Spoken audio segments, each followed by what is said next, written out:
Welcome back. The 17th edition of Goa Fest kick-started this week, and the big theme for Goa Fest 2024 was adaptability. Shrugging off all the uncertainty whether Goa Fest would happen at all given the long drawn-out elections, the annual ad and media festival adapted well, moving to a new address, the Westin in Powai, Mumbai. It was put together in less than 60 days by the organizers, the Advertising Agencies Association of India, which is AAAs of I, and the Ad Club. And I must say they did a fabulous job. I attended the festival and caught up with a few industry leaders on the sidelines of the event and spoke to them about how business has performed amidst this uncertainty and cautious approach by brands and businesses, their expectation from the rest of the year, and is the agency business facing revenue pressures? Listen in.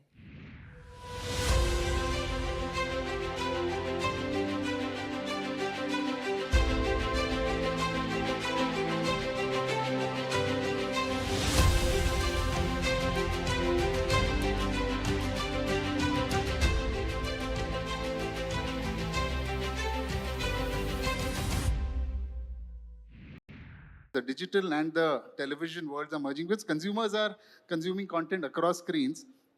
So, from a core content standpoint, one of the key things we changed was that Big Boss used to have contestants who were primarily television celebrities.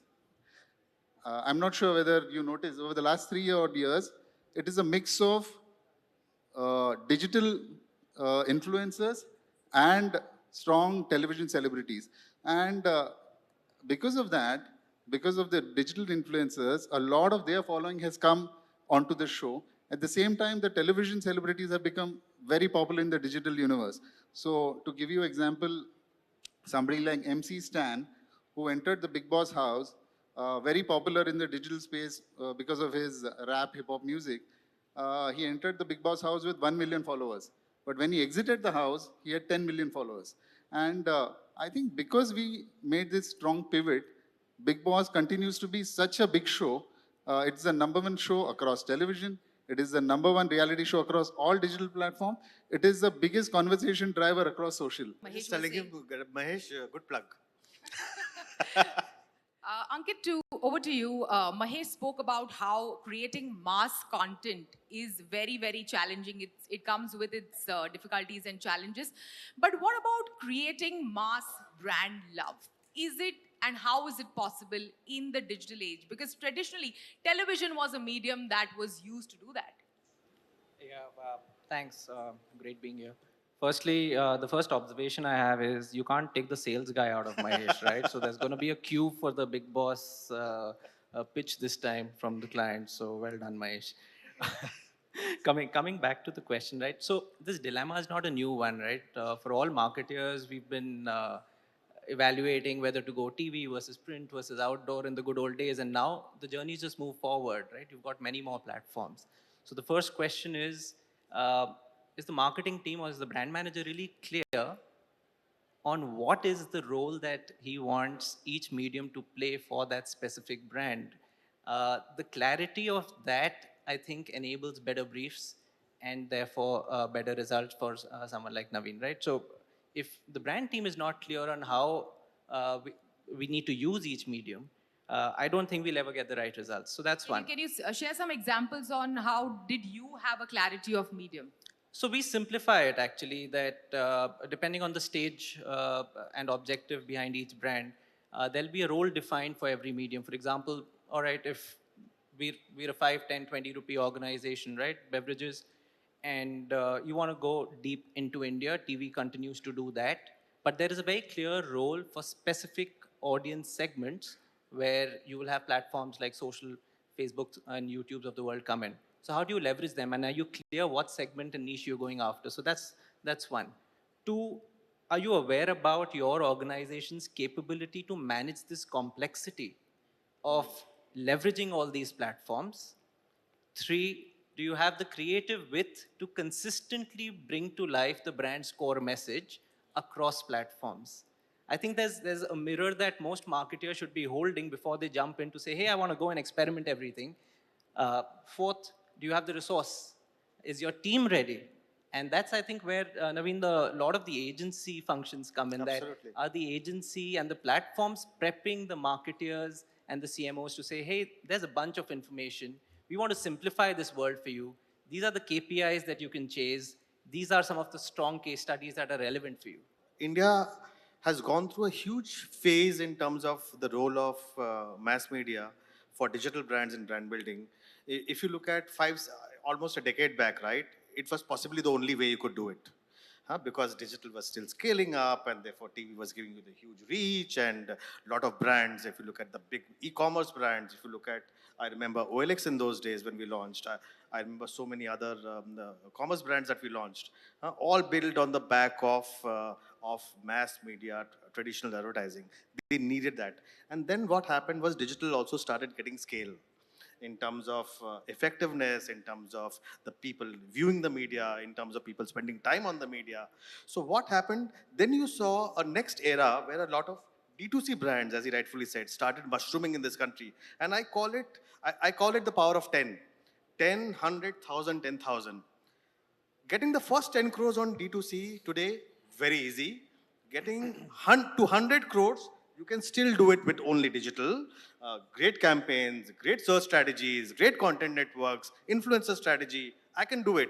From 100 to 1,000, when I get the brief that we want to pivot to 1,000 crores, then I say you have a problem. Because then you start seeing the diminishing returns of digital, and that's you have to expand your reach. You have to reach out to more audiences. You have to go on to omni-channel.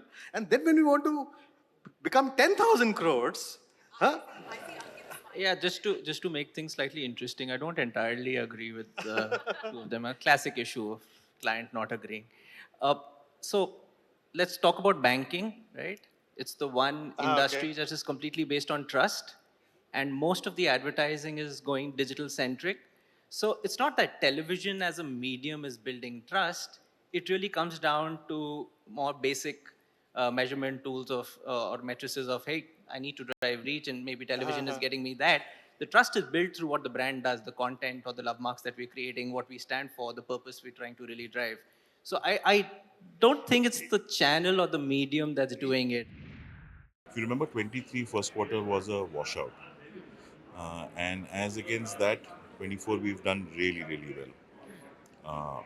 Also, there are a lot of few favorable things happening. I think few challenges which we were facing from, one is a raw material and input perspective, which are kind of getting better.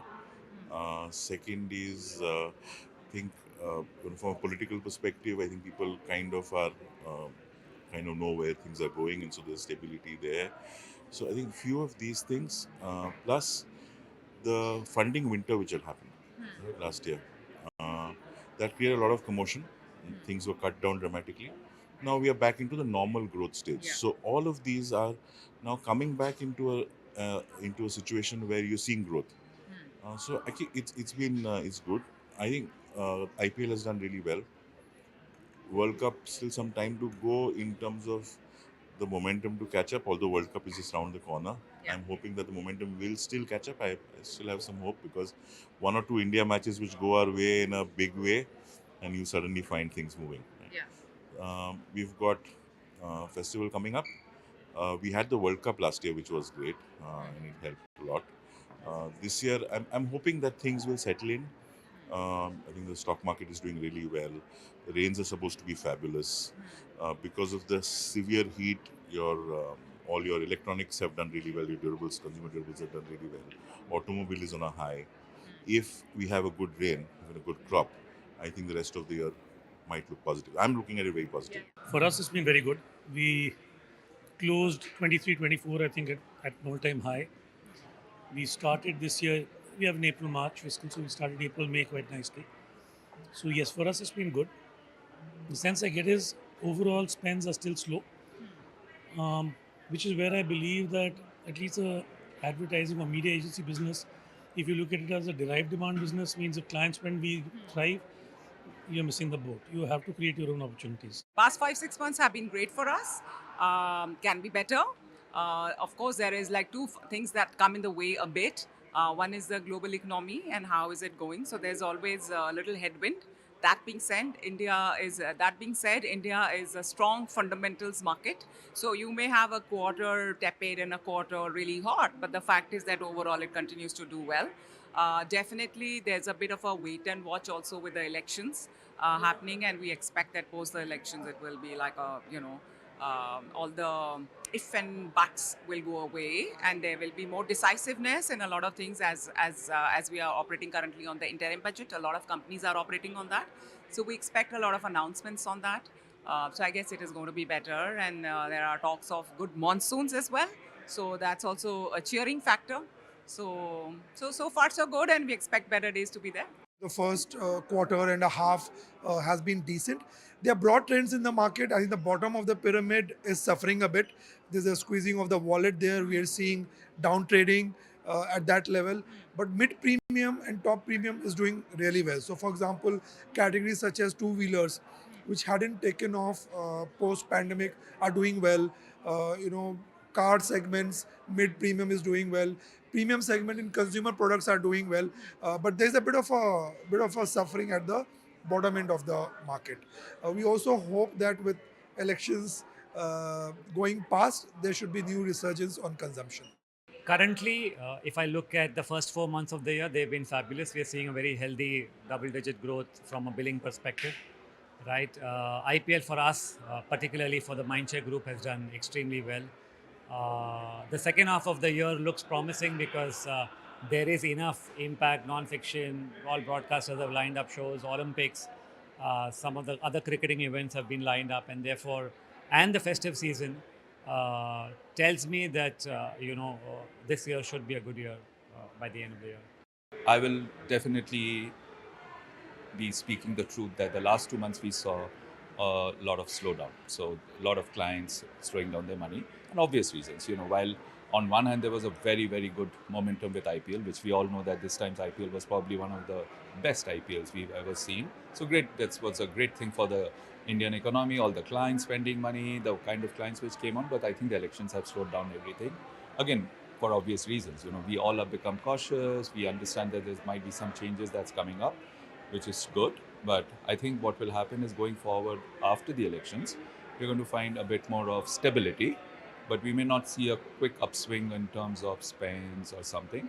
Once the government comes in, there might be certain changes, there might be certain fundamental new approaches. So I think which is why most of the clients are cautious. They're like waiting and watching what's going to happen. From an advertiser's perspective, I think it was one of the best IPLs because you would have seen so many matches really went to the last over, some actually to the last couple of balls, okay? And if you see, the biggest thing for me is the way the T20 cricket has grown. I think today 175, 180 is no more a par score. I think there were at least 25 matches which have crossed the 200 mark, and that from a spectator's point of view was a delight, right? And obviously when it's a spectator delight, it's obviously an advertiser delight as well. There's World Cup now, there is Olympics, there is Euro coming up.